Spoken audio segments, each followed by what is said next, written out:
Notre secours est dans le nom du Seigneur qui a fait le ciel et la terre. Aujourd'hui, grande nouvelle, on a terminé la Torah et on va faire un break, une pause. On va lire en entier l'Évangile selon saint Matthieu. Mais oui, parce que d'abord vous l'avez mérité.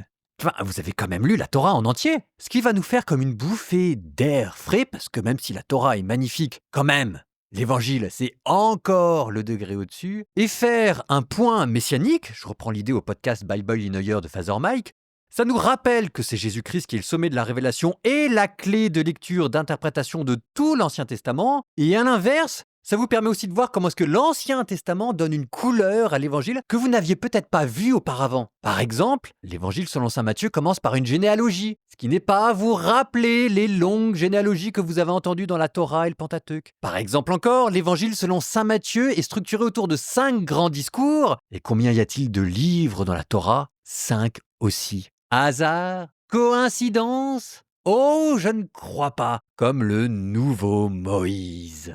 En même temps que vous allez profiter de la lecture de l'Évangile selon saint Matthieu, demandez-vous si, par hasard, pour Matthieu, Jésus ne serait-il pas le nouveau Moïse ? Généalogie de Jésus, Christ, fils de David, fils d'Abraham.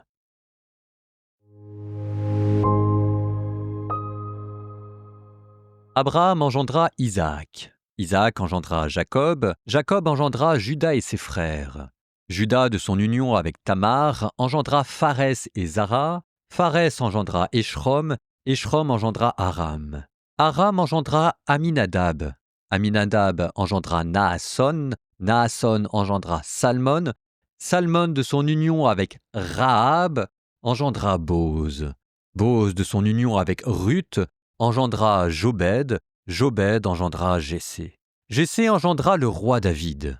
David, de son union avec la femme d'Urias, engendra Salomon. Salomon engendra Roboam. Roboam engendra Abia. Abia engendra Asa. Asa engendra Josaphat. Josaphat engendra Joram. Joram engendra Osias. Osias engendra Joatam. Joatam engendra Akaz. Akaz engendra Ézéchias. Ézéchias engendra Manassé. Manassé engendra Amon. Amon engendra Josias. Josias engendra Jéconias et ses frères à l'époque de l'exil à Babylone. Après l'exil à Babylone, Jéconias engendra Salathiel. Salathiel engendra Zorobabel. Zorobabel engendra Abioud. Abioud engendra Eliakim. Eliakim engendra Azor. Azor engendra Sadoc. Sadoc engendra Hakim. Hakim engendra Élioud. Élioud engendra Éléazar. Éléazar engendra Mathan. Mathan engendra Jacob. Jacob engendra Joseph, l'époux de Marie, de laquelle fut engendré Jésus, que l'on appelle Christ. Le nombre total des générations est donc, depuis Abraham jusqu'à David, 14 générations. Depuis David jusqu'à l'exil à Babylone, 14 générations. Depuis l'exil à Babylone jusqu'au Christ, 14 générations. Or, voici comment fut engendré Jésus-Christ. Marie, sa mère, avait été accordée en mariage à Joseph. Avant qu'ils aient habité ensemble, elle fut enceinte par l'action de l'Esprit Saint.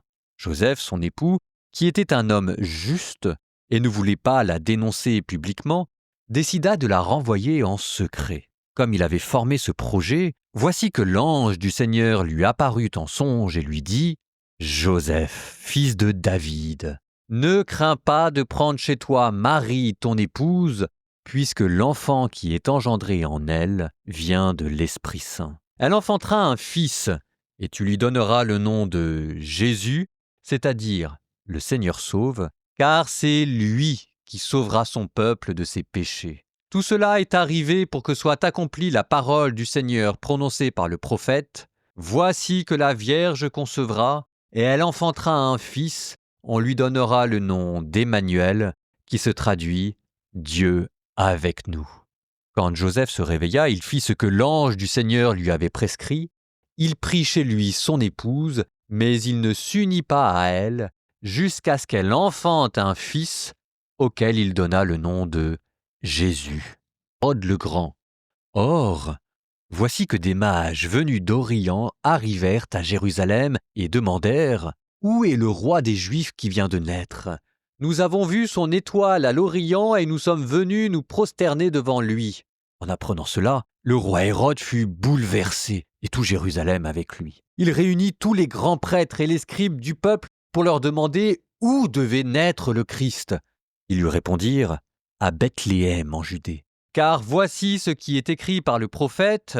Et toi, Bethléem, terre de Juda, tu n'es certes pas le dernier-né parmi les chefs-lieux de Juda, car de toi sortira un chef qui sera le berger de mon peuple Israël. » Alors, Hérode convoqua les mages en secret pour leur faire préciser à quelle date l'étoile était apparue. Puis il les envoya à Bethléem en leur disant « Allez vous renseigner avec précision sur l'enfant, et quand vous l'aurez trouvé, venez me l'annoncer pour que j'aille, moi aussi, me prosterner devant lui. » Après avoir entendu le roi, ils partirent.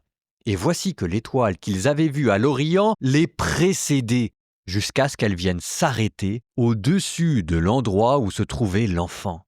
Quand ils virent l'étoile, ils se réjouirent d'une très grande joie. Ils entrèrent dans la maison, ils virent l'enfant avec Marie, sa mère, et, tombant à ses pieds, ils se prosternèrent devant lui. Ils ouvrirent leur coffret et lui offrirent leurs présents, de l'or, de l'encens et de la myrrhe. Mais, avertis en songe de ne pas retourner chez Hérode, ils regagnèrent leur pays par un autre chemin. Après leur départ, voici que l'ange du Seigneur apparaît en songe à Joseph et lui dit « Lève-toi, prends l'enfant et sa mère et fuis en Égypte. Reste là-bas jusqu'à ce que je t'avertisse, car Hérode va rechercher l'enfant pour le faire périr. » Joseph se leva. Dans la nuit, il prit l'enfant et sa mère et se retira en Égypte, où il resta jusqu'à la mort d'Hérode, pour que soit accomplie la parole du Seigneur prononcée par le prophète « D'Égypte j'ai appelé mon fils. » Alors Hérode, voyant que les mages s'étaient moqués de lui, entra dans une violente fureur. Il envoya tuer tous les enfants jusqu'à l'âge de 2 ans à Bethléem et dans toute la région, d'après la date qu'il s'était fait préciser par les mages. Alors fut accomplie la parole prononcée par le prophète Jérémie. Un cri s'élève dans Rama, pleurs et longues plaintes. C'est Rachel qui pleure ses enfants et ne veut pas être consolée, car ils ne sont plus. Après la mort d'Hérode, voici que l'ange du Seigneur apparaît en songe à Joseph en Égypte et lui dit « Lève-toi, prends l'enfant et sa mère et pars pour le pays d'Israël, car ils sont morts, ceux qui en voulaient à la vie de l'enfant. » Joseph se leva, prit l'enfant et sa mère et il entra dans le pays d'Israël. Mais apprenant qu'Archélaüs régnait sur la Judée à la place de son père Hérode, il eut peur de s'y rendre. Averti en songe, il se retira dans la région de Galilée et vint habiter dans une ville appelée Nazareth, pour que soit accomplie la parole dite par les prophètes, il sera appelé Nazaréen.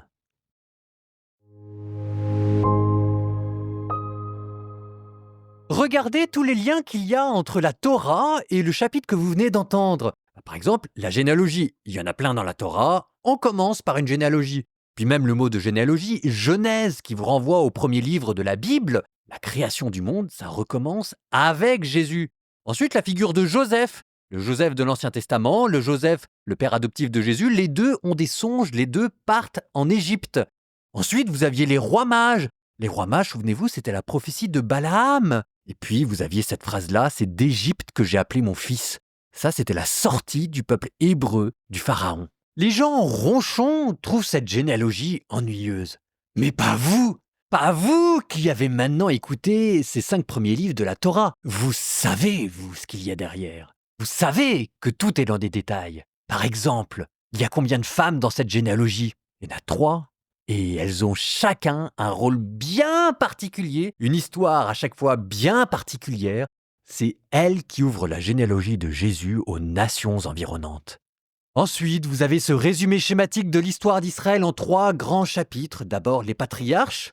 Ça, c'était la Torah, et donc toute cette longue suite de noms vous a rappelé des épisodes. Et puis ensuite, c'est un petit spoiler de ce qui va venir dans la suite de ce podcast, Il y aura l'histoire des rois d'Israël, David, Salomon, dont nous parlerons après l'Évangile selon saint Matthieu, jusqu'à ce que Dieu tape du poing sur la table devant les prévarications du peuple et du roi d'Israël pour déporter tout ce beau monde à Babylone. Mais chut, on n'en est pas encore là. Et ensuite, au bout de cette généalogie, la figure de Joseph qui émerge, que la Bible nous présente comme un juste, c'est-à-dire l'idéal de sainteté de l'Ancien Testament. Arrêtons-nous 2 secondes sur Joseph. C'est quand même une très belle figure pour nous, de sainteté. Je me dis qu'on se sent peut-être pas tous de grands mystiques ou de grands saints, mais avec cette figure de Joseph qui essaye tout simplement de prendre soin de sa famille, de faire son boulot d'homme, il y a un modèle qui paraît étonnamment proche de nous et de nos soucis quotidiens, droit dans ses bottes. Enfin, il essaye de bien faire le boulot, quoi.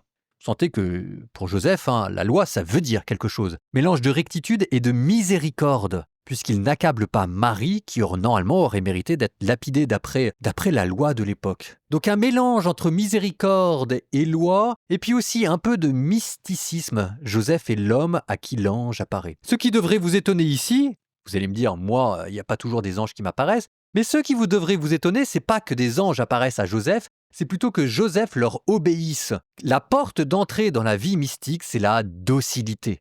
Un ange apparaît à Joseph et Joseph tout de suite se lève et déménage sur le champ. Si nous étions davantage dociles à Dieu, dociles à sa parole, à sa volonté et dociles aux intuitions que la grâce met en nos cœurs, certainement que là vous verriez aussi des anges vous apparaître.